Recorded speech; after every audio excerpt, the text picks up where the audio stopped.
todos y bienvenidos al video del día de hoy, en el cual yo les voy a hablar de una de las mujeres más famosas de la Tercera Cruzada. Ella vivió menos de 4 décadas, pero pasó gran parte de su vida detrás del trono de uno de los territorios más complicados del mundo. Nacida en el año 1172, Isabel de Jerusalén fue hija del rey Amalerico I de Jerusalén y su segunda esposa, María Comnena, quien era nada más y nada menos que descendiente de los emperadores bizantinos. Pero el nacimiento de Isabel no fue motivo de alegría. De hecho, fue una gran decepción para su padre y para el pueblo de Jerusalén, que esperaba que naciera por fin un varón que pusiera fin a la crisis de sucesión que se avecinaba. Y es que resulta que el rey Amalarico había tenido 2 hijos en su primer matrimonio, Balduino y Sibila. Balduino, al ser el único varón, era el heredero al trono, pero tenía lepra, una enfermedad demasiado dolorosa, debilitante y mortal para esa época. Así que no se esperaba que Balduino se casara, que tuviera hijos, ni siquiera que viviera demasiado, y mucho menos que pudiera asumir el trono de Jerusalén, que era un reino complicadísimo, que estaba siendo amenazado por potencias de la zona y que tenía muchos conflictos internos. Más bien lo que se esperaba o lo que debía de hacerse en esa época era que Balduino entrara en una orden religiosa donde pudiera descansar y morir en paz. Así que por eso era tan importante que Amalarico tuviera un hijo varón. Pero eso no pasó. Después del nacimiento de Isabel ya no llegaron más niños, y de forma completamente inesperada, solo 2 años después del nacimiento de Isabel, fallecía el rey Amalarico I de Jerusalén. Entonces los temores se volvieron una realidad. Solo había un varón en la línea de sucesión, medio hermano mayor de Isabel, quien se convirtió en el siguiente rey de Jerusalén como Balduino IV. Pero, como les dije, él tenía lepra y además solo tenía 13 años, así que se estableció una regencia y se planeó que Sibila o Isabel terminarían siendo las herederas. El detalle con esto es que aunque la constitución de Jerusalén sí permitía que una mujer reinara, exigía que la reina tuviera un consorte. En este caso, como Sibila era mayor, se eligió que ella sería la siguiente reina. Pero le darían unos añitos para que ella creciera y se casara, y así junto a su esposo pudiera asumir el trono de Jerusalén. El plan siguió su curso y en el año 1180, Sibila, de 21 años, se casaba con Guido de Lusignan, de 30 años, que era de la nobleza francesa. Y para continuar con el plan, Balduino IV se preparó para abdicar la corona. Pero entonces surgió un gran problema, y es que Sibila se enamoró demasiado de Guido, haciendo todo lo que él le decía. Esto no está tan mal para la época, pero Guido era desleal, ambicioso y medio traicionero, lo que lo hizo muy impopular con la nobleza. Además, Balduino IV, contra todo pronóstico, había resultado ser exageradamente buen monarca, aún estando enfermo. No solo controlaba la nobleza a la perfección, también logró unirlos y luchar contra los reinos enemigos, yendo siempre al frente de su ejército, aún postrado en una cama. Así que él se volvió indispensable para Jerusalén, pero cada vez estaba más enfermo y la sucesión se volvió un tema urgente que llenó la corte de bandos y conspiraciones. Y mientras todo eso pasaba, Isabel se había educado lejos de la corte, donde su madre se había vuelto a casar y era una figura política importante. Pero con todo el relajo que estaba pasando, pues no pasó mucho tiempo antes de que los nobles de Jerusalén vieran a Isabel como mejor opción para reinar que su media hermana Sibila, así que decidieron buscarle un buen marido, uno que fuera influyente, poderoso y que tuviera dinero. Sin embargo, hay un gran problema con este plan, y es que lo estaban gestando a espaldas del rey Balduino IV, lo que a él no le gustó para nada, y aconsejado por algunas mujeres de su familia, decidió alejar a Isabel de su madre María, de sus aliados, y casarla con alguien que no tuviera importancia y que fuera leal a él. Así que en el año 1183, con 11 años, Isabel se casó con Hunfrado IV de Torón, que era aproximadamente 5 años mayor que ella, y a quien se describe como dependiente de su madre y tartamudo. El matrimonio además comenzó con el pie izquierdo, porque resulta que Saladino, sultán musulmán de Egipto y Siria, que además era el peor enemigo de Jerusalén, decidió secuestrar el castillo donde estaba celebrándose la boda. Al final la cosa no pasó a mayores, pero para muchos esto presagiaba que este matrimonio no iba a tener un buen futuro. A nivel personal no se sabe cómo fue la relación de los novios. Sin embargo, está muy claro que la madre de Isabel María estaba completamente furiosa, pues sentía que estaban alejando a su hija de su futuro como reina de Jerusalén. Y la verdad es que tenía razón, pero además todo estaba por complicarse. Balduino IV murió el 16 de marzo de 1185, pero antes de morir decidió que Sibila y su esposo Guido no eran una buena opción para el reino, así que Balduino los alejó del poder, dejando el reino al hijo de Sibila. El detalle es que ese niño murió sin haber gobernado ni 2 años, lo que volvió a desatar un conflicto de sucesión. Sibila y Guido reclamaron el trono por la fuerza, apoyados por los templarios. Desde luego que el derecho al trono de Sibila era incuestionable. Por eso el Tribunal Supremo la aceptó, pero la hizo jurar que elegiría a otro esposo, ya que Guido era demasiado odiado. Sibila aceptó al principio, pero locamente enamorada, coronó a Guido como su consorte y le entregó todo el poder, alegando que ya se había elegido un nuevo esposo, pero que lo había elegido otra vez a él y que siempre lo elegiría a él. Furiosos, los miembros del tribunal voltearon a ver a Isabel, que ahora tenía 14 años. Prepararon una coronación y un contragolpe para quitar a Sibila del trono. Por desgracia, Hunfredo, el esposo de Isabel, decidió traicionar los planes que estaban a favor de su esposa. A escondidas, fue con la media hermana de Isabel, Sibila, y le contó todo el complot. Le juró lealtad y además le entregó sus títulos más importantes a cambio de una pequeña pensión, destruyendo con eso cualquier posibilidad que Isabel tenía de ser reina, por lo menos en ese momento. Sibila y Guido se quedaron como monarcas y pues lo que siguió fue un desastre. Guido no resultó ser muy buen gobernante en lo administrativo, siguió siendo muy impopular y Saladino lo atacó de inmediato. Le puso derrota tras derrota hasta que se apoderó de los castillos más importantes del reino, masacró a los soldados y esclavizó a muchos. Así que básicamente el reino de Jerusalén quedó hecho pedazos. Hunfredo se mantuvo unido a Guido en la Tercera Cruzada, en la cual intentaron sin éxito recuperar el reino de Jerusalén. Pero en todo ese proceso, Hunfredo se llevó a Isabel con él.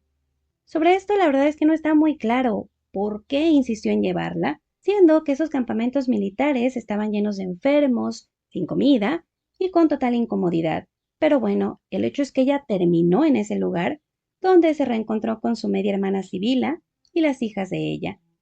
Un reencuentro que sin embargo iba a durar muy poco. Meses después, en el año 1190, Sibila y sus hijas murieron a causa de una epidemia. Entonces, Isabel se convirtió en la única heredera que quedaba al trono de Jerusalén. Y aunque ella no existía como reino, casi no tenía población, solo tenía una ciudad en pie, pues seguía siendo muy importante, sobre todo en la parte simbólica. Así que el reclamo de Isabel no era poca cosa, de hecho era bastante importante. Por eso es que Guido, el viudo de Sibila, quiso mantenerse como monarca de Jerusalén. Esto a pesar de que sin Sibila, él no tenía ningún derecho al trono. Pero antes de que se diera cualquier reunión o guerra, en plena noche de noviembre, Isabel fue sacada a rastras de la tienda que compartía con su esposo Hunfredo y llevada lejos, en lo que sus contemporáneos llamaron un secuestro, el cual había sido realizado por líderes religiosos y la propia madre de Isabel. ¿Por qué? Pues porque Hunfredo era leal a Guido y ya había traicionado a Isabel y al Tribunal Supremo de Jerusalén en una ocasión. Además, era un militar considerado cobarde y mediocre, que no era capaz de hacerle frente a Saladino. Así que la alta corte de Jerusalén se negaba a tomarlo como rey. Pero ellos sí querían a Isabel como reina, así que iniciaron un proceso para anular ese matrimonio. Hasta entonces Isabel y Hunfredo habían estado casados por 10 años, pero se alegaba que Isabel era demasiado joven y no había dado su consentimiento, sino que la habían casado a la fuerza, lo que era ilegal. Aunque claro que Hunfredo dijo que no, que su matrimonio sí era completamente legal y que Isabel era su esposa. Para resolver el problema se hicieron varias investigaciones, en las cuales la mayoría de los testigos dijeron que Isabel se había casado contra su voluntad. Así que al final, este matrimonio, que además no tenía hijos, quedó anulado. Desde luego que esta noticia hizo muy felices a los nobles y al tribunal, pero no a Isabel, pues aunque Junfredo no había sido el marido más leal y el más considerado, y según muchos era homosexual, Isabel, alegando que lo amaba, no quería separarse de él, hasta que su madre María le recordó todas las veces que Junfredo le había fallado, y también le advirtió que si no se separaban, Isabel no podría llegar a ser reina. Fue entonces que el amor de Isabel desapareció y ella se mostró feliz de que hubieran anulado su matrimonio, y además aceptó casarse de nuevo. Y una semana después, el 24 de noviembre del año 1190, Isabel, que ahora tenía 18 años, se casaba con Conrado de Monteferrato, un noble importante que era unos 20 años mayor que Isabel, que había demostrado ser el único comandante capaz de hacerle frente a Saladino. Isabel y su nuevo esposo se instalaron en la ciudad de Tiro, la única ciudad de todo el reino de Jerusalén que no había caído ni se había rendido, y eso había sido porque Conrado era la persona que la había defendido. En ese punto Isabel rápidamente demostró que ya no era una niña, exigiendo que se le rindiera homenaje y se le respetara como la única reina. Pero resulta que su excuñado Guido seguía reclamando que él era el monarca legítimo de Jerusalén. Claro que su reclamo no fue aceptado ni tenía validez, pero sí tuvo el apoyo de algunos monarcas extranjeros, lo que hizo que Isabel y Conrado tuvieran que seguir peleando y no pudieran establecerse bien como monarcas. Pero con el paso de los meses, Guido fue perdiendo aliados, y entonces se acordó que se haría una votación con los nobles nativos de Jerusalén, quienes elegirían al nuevo monarca, y fueron ellos que por unanimidad eligieron reyes a Isabel y Conrado. Sin embargo, poco antes de la coronación, el 28 de abril de 1192, Conrado sufrió una emboscada y fue asesinado por mercenarios. Hasta el día de hoy no se sabe quién ordenó ese asesinato. En su momento se sospechó de algún líder musulmán de la región, de Junfredo, el ex esposo de Isabel, de Guido, e incluso se dice que pudo haber sido Isabel. Esto porque se comportó de forma extraña. Supuestamente ella se quedó demasiado tiempo bañándose y se aseguró de que Conrado se fuera solo a mitad de la noche. Pero la verdad es que Isabel no tenía ningún motivo y más bien Conrado tenía demasiados enemigos. Y el resultado es que Isabel quedó viuda y embarazada tras solo 2 años de matrimonio. Se dice que antes de morir, mientras estaba agonizando, Conrado habló con Isabel y le pidió que no rindiera la ciudad de Tiro, una ciudad que él tanto había defendido. De inmediato Isabel puso manos a la obra, encerrándose en la ciudad, mientras que los nobles y el ejército se mantuvieron afuera de la ciudad planeando el siguiente movimiento. Fue entonces que apareció Enrique II, conde de Champaña, que era una persona bien importante, verán. Era sobrino de los reyes de Francia e Inglaterra. Además, había sido un participante muy importante de las cruzadas y del conflicto que tenía Jerusalén. Bueno, pues resulta que él también llegó hasta Tiro, pero a diferencia de otros nobles que también habían llegado, Enrique sí fue bien recibido por los nobles, los militares, los ciudadanos y la propia Isabel, quien se dice estaba completamente cautivada por Enrique, que fue descrito como guapo y muy cortés. Aunque otra teoría nos dice que más bien Isabel lo vio como una buena opción para defender su reino, porque tenía estas conexiones internacionales, se decía que era un hombre muy honorable y era un buen militar. Pero bueno, sea como sea, no pasó mucho tiempo antes de que a Enrique le ofrecieran la corona y la mano de Isabel. Según algunos cronistas, fue la propia Isabel quien le pidió matrimonio y no se interesó en ningún otro candidato. Sin embargo, resulta que para sorpresa de todos, Enrique no tenía muchas ganas de ser rey de Jerusalén, así que en lugar de mostrarse entusiasmado, él más bien se quedó dudoso, pero finalmente aceptó, y 8 días después de la muerte de su esposo Conrado, el 10 de mayo de 1192, Isabel se casaba con Enrique de Champaña. Ella tenía 20 años y Enrique 26. Se les coronó entonces rey y reina de Jerusalén. Desde luego que este matrimonio causó mucha polémica, no solo porque fue demasiado rápido, sino porque Isabel estaba embarazada de su fallecido esposo Conrado. Pero aún así, Isabel y Enrique se mostraron íntimamente cercanos, lo que muchísimos religiosos criticaron. Pero bueno, el matrimonio siguió adelante. Meses después, Isabel dio a luz a una niña llamada María, que como era hija del fallecido Conrado y no de Enrique, únicamente se consideró hija de la reina. En cuanto a su unión con Enrique, este se considera un buen matrimonio, y Enrique fue considerado como un buen consorte, que usó su dinero personal para mantener la lucha de Jerusalén y su lujosa vida con Isabel, lo que sin embargo lo llevó a quebrar sus finanzas y también las de sus estados. Pero bueno, igual él consiguió una tregua para Jerusalén y nunca impuso su autoridad a la de Isabel. Juntos tuvieron 3 hijas y 5 años de matrimonio. En el año 1197, Enrique de Champaña murió al caerse de un balcón. Hay diferentes versiones sobre cómo pasó, pero todas coinciden en que fue un accidente. Por segunda vez en su vida, Isabel quedó viuda. De inmediato, el tribunal y los políticos comenzaron a buscarle un nuevo esposo. Esta vez Isabel no se involucró en la decisión, y un año después se casó por cuarta vez con Aimeri, que era rey de Chipre. Fueron coronados juntos como rey y reina de Jerusalén en enero de 1198. Junto a él, Isabel tuvo 2 hijas y un niño, aunque el niño murió en la infancia. Este matrimonio se describe como estable, pero tampoco duró demasiado. Aimeri murió en el año 1205 por intoxicación con mariscos. Sorprendentemente, Isabel murió solo 4 días después.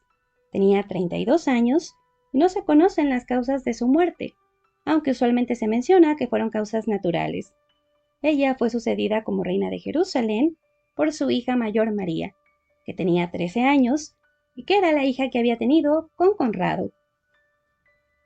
Y pues nada, chicos y chicas, ese es el resumen de la biografía de la reina Isabel I de Jerusalén, que realmente su papel de reina es bastante complicado de definir, porque según la Constitución, pues ella estaba unida, siempre tenía que tener un marido, y generalmente lo que pasaba es que eran ellos quienes gobernaban. Ellas eran más como para darle legitimidad a los hijos y continuar la dinastía. Y además, pues también el reino de Jerusalén ya no era un reino como tal o como lo había sido, no en años anteriores. Así es que era una cuestión bien complicada porque además le tocó estar peleando prácticamente toda su vida. Si ustedes se fijan, su vida fue muy corta, ella murió a los 32 años, pero fue muy tumultuosa, se casó 4 veces, pasó por un montón de cosas y la mayoría de esas cosas no iban direccionadas por ella, o sea, ella vivió como en consecuencia de las decisiones ya sea de su madre, de sus medios hermanos, de su padre, de sus esposos, pero pues también está esa parte de ella donde ya siendo adulta quiso tomar como las decisiones de su vida, no elegir a su esposo, que la trataran como una reina. Y pues nada, chicos y chicas, yo espero que les haya gustado el video y muchísimas gracias.